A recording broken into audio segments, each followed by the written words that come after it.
Welcome back to the channel, everybody. Thank you so much for joining me. Ride with Kai here, and today we test: do loud pipes save lives?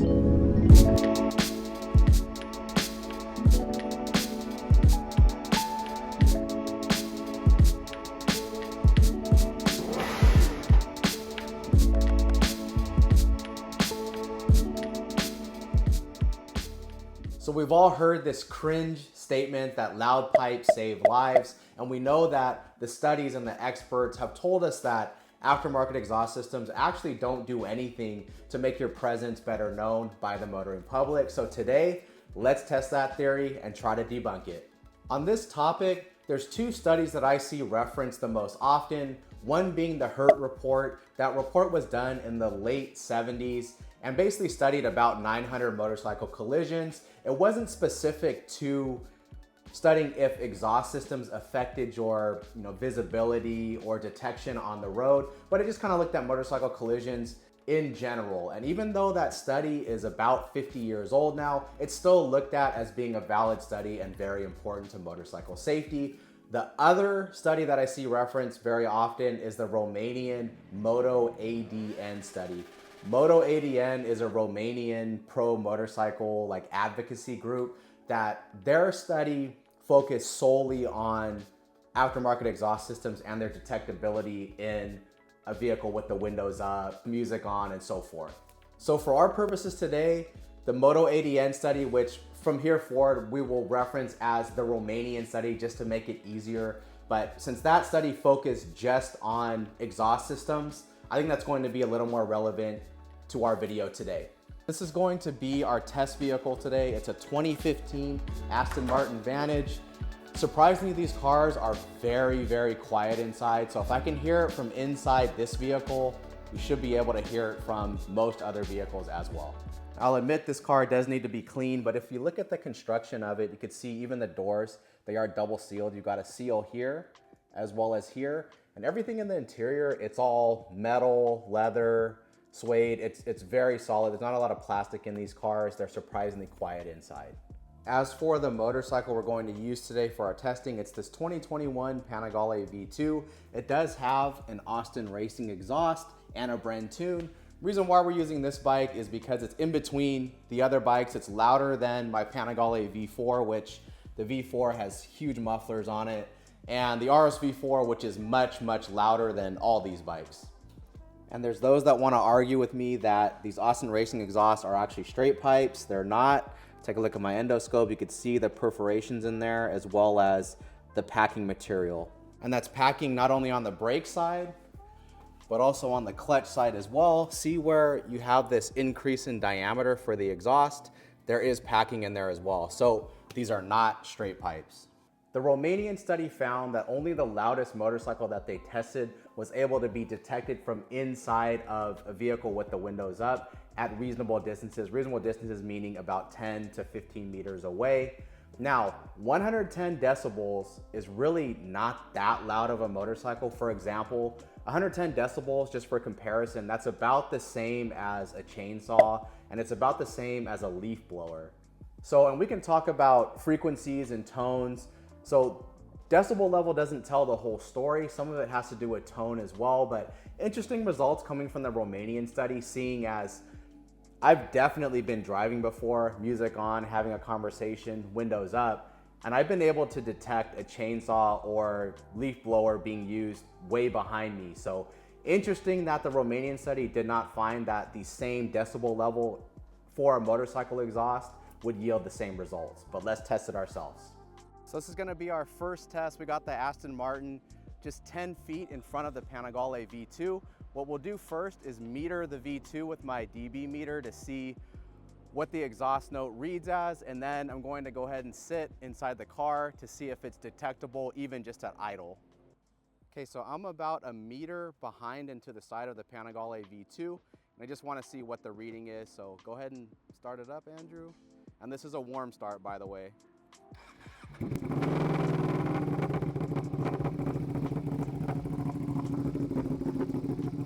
Okay, so just at idle, looks like we're at about 100 dB. Go ahead and just give it a few revs.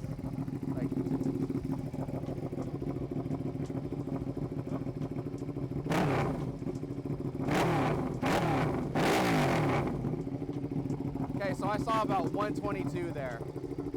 So as you guys saw there with the revs, the highest I saw was about 122 dB. And again, this exhaust, this bike, it is loud, but it's not the loudest bike out there. And it just goes to show you the 110 dB exhaust from the Romanian test, it really wasn't that loud of an exhaust system. So now we're gonna go ahead and jump inside the Aston.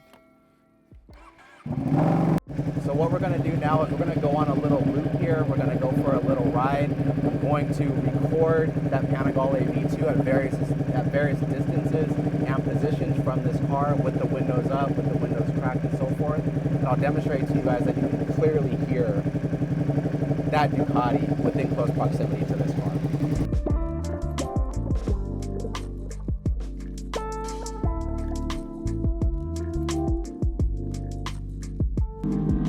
I'm gonna go ahead and get beside Andrew, and we can clearly hear. Okay, so now I'm quite a bit in front of him, even over my own exhaust. I can clearly hear that there's a motorcycle behind and offset to me.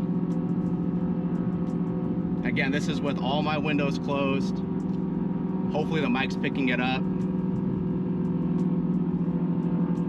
But I can clearly hear that there's a bike here, that there's something there. So what I'll do here, I'm gonna go ahead and just crack the window just a little. So even just my window cracked, as if I'm smoking a cigarette or something like that, I can clearly hear that exhaust. Okay, now I'm gonna move in front of him.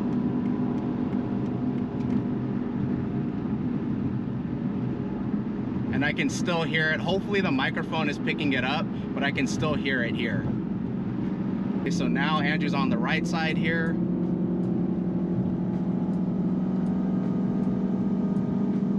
I can clearly hear that there. So I know he's very close, so I'm gonna put some distance on him. Again, this is over my exhaust. I can still clearly hear that. And we're going, right now we're going exactly 57 miles an hour. So almost freeway speed, I can clearly hear that motorcycle there. So now if I put more distance on him, that sound will get harder to hear, but it's still detectable over my exhaust.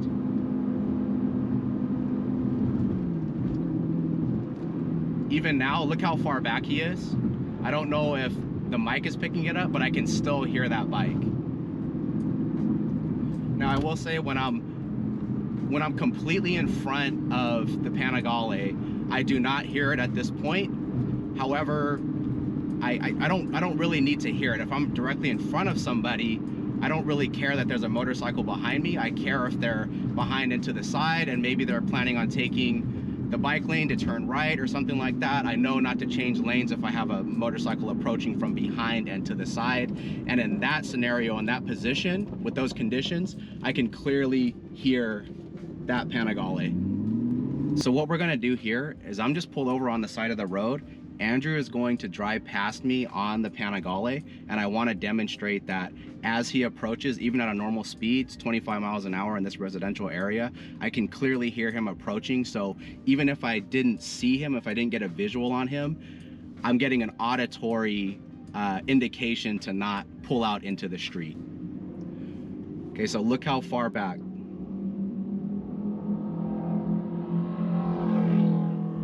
Okay, I heard him from really far back. So again, if you don't get a visual on the motorcycle, I was getting audio from way back there as he was riding past me. I'll roll my window all the way down, guys, and listen to how clear this is.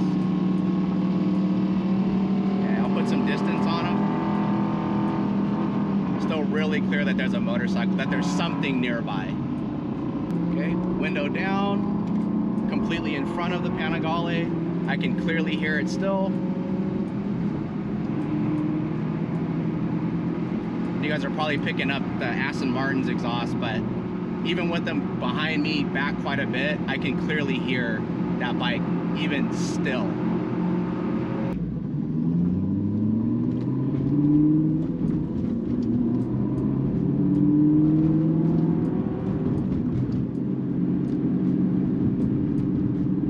one thing I want to say is not all aftermarket exhausts and motorcycle engines are created equal as far as volume goes. So for example, a 2-foot long homologated Akrapovic exhaust on a Ninja 400 is an aftermarket exhaust, but that will not be near the volume of an SC Project CRT on a Yamaha R1. In both cases, both aftermarket exhausts, but you have a big variance in the volume there, not only from the exhaust design itself, but from the engine itself. And an R1 engine, even with the stock exhaust, is going to be a lot louder than a Ninja 400 with the stock exhaust. So, and that's why it's very hard to test these things. Aftermarket exhaust setups are all different, engines are all different, the volume that they make is all different. There's so many variables that it's very difficult to study this and make a true determination if it makes a difference as far as preventing collisions. And the truth of the matter is, when they do these studies, it's hard to know if at the time of the collision the driver's music was on, or if they were holding a conversation, or even what their ability is as far as hearing goes. They may be hearing impaired. Having all that data, it's really, there's so many variables, it's very hard to test it. But as you saw today here with this test, just in, I would say the Panigale, it's a louder motorcycle, but it's a high performance engine. It has one of the louder exhausts available for those bikes, but it's not the loudest exhaust at all. I've heard plenty of Harleys, my RSV4, it's much louder than that Panigale V2. The test vehicle, 2015 Aston Martin Vantage, these are very quiet inside. It also has an aftermarket exhaust on it, so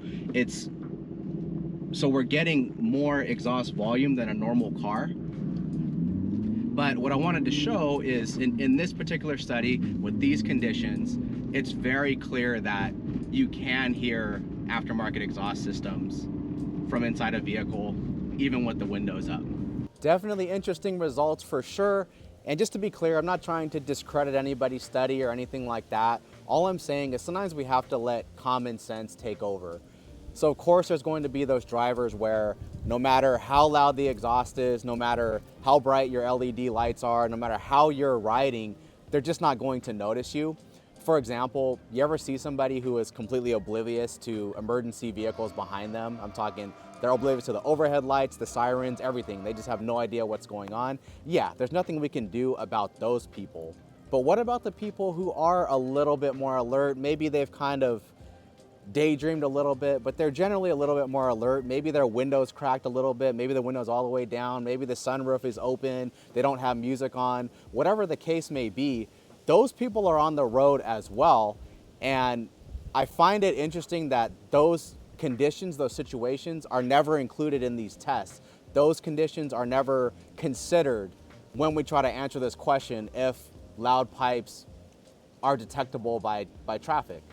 Quite frankly, to be fair, it is a difficult thing to measure. I mean, how many collisions were prevented by something? It's pretty hard to measure. It's kind of like when we get our crime statistics and they tell us, oh, well, additional police presence caused the crime rate to drop. Well, they're really just looking at the crime rate for that year versus the year before, and just additional police presence might not have been the sole contributor to that drop in crime. It could be economic factors as well as other things as well. So I think it's difficult to prove this one way or the other conclusively and with decisiveness. But when I look at these studies on this subject, I always find it interesting that the way the study is conducted, it always seems to be conducted in such a way to where the detectability of the exhaust would be in as difficult of conditions as possible, meaning, you know, windows up, music on, conversation, the motorcycle is really not that loud, the exit of the exhaust is straight out the back, not out the side like some other exhausts are. It seems like it's always set up in such a way to favor the result of exhausts don't do anything for detectability for other drivers on the road. Now for me personally, there's been many times, it happens to me all the time, where I'm driving in my car, windows up, maybe I have the music on or a podcast on just a little bit, and I'll certainly hear a motorcycle approach from behind, maybe behind and to the side. Now there's no way for me to get out and measure that exact distance, but there's been plenty of times where I will hear a motorcycle before I see it and notice it. When I have rode motorcycles with stock exhaust, I do notice that it seems as if people don't notice me as often or as soon as they do, as opposed to having an aftermarket exhaust. When I'm riding my Aprilia, for example, it's a 2023 Aprilia RSV4. It's got an SC Project GP22. One of the loudest exhaust setups that you can have, and one of the highest horsepower motorcycle engines that are out there. So power makes sound. It's a loud motorcycle. I notice when I'm riding that bike and I don't rev bomb through traffic, when I'm splitting lanes, I don't rev bomb people. I'm just riding normal. I mean, in fact, if I see a window down, a lot of times I'll pull the clutch in just as a courtesy to that person. But I notice when I'm riding that motorcycle, people look in their side view mirror and rear view mirror a lot more often, as opposed to if I'm riding a quieter motorcycle, maybe a motorcycle that has an aftermarket exhaust but is pretty quiet, or I'm riding a motorcycle with a stock exhaust. Bottom line here, guys, is we have to keep this in mind that with motorcycling, there's no guarantees with any of this stuff. There's no guarantees that that top of the line helmet's gonna save you, or that Dainese airbag vest is going to save you. None of those things are guarantees. It's the same thing with these exhaust systems. So no matter what the test results end up being, you can't rely just on the exhaust to assume that people can see you. It's the same thing with our daytime running lights. I see Harleys all the time with almost like those yellow Baja lights. I've actually got a friend that has those. And for me, it makes them much easier to see. But again, it's not a guarantee. Just like when we're changing lanes and we signal and do everything that we're supposed to do, that's not a guarantee that everybody around us saw that signal and knows what we're going to do next. So we ride accordingly. We ride as if we're invisible. So we should continue to do that. But like with anything, although there's no complete fail safes, there's no complete guarantees, for me, I look at a louder exhaust as an advantage. It gives me an advantage. It increases my chances that people will see me at an earlier time, that people that wouldn't have normally noticed me might notice me. And on these bikes, any advantage I can get, any little percent increase I can get of people realizing that I'm there, that I'm next to them or approaching them, hey, I'll take it. So anyways, guys, hope that video was helpful to you. If you haven't already, hit that like, hit that subscribe. A lot more content on the way. We'll see you on the next one.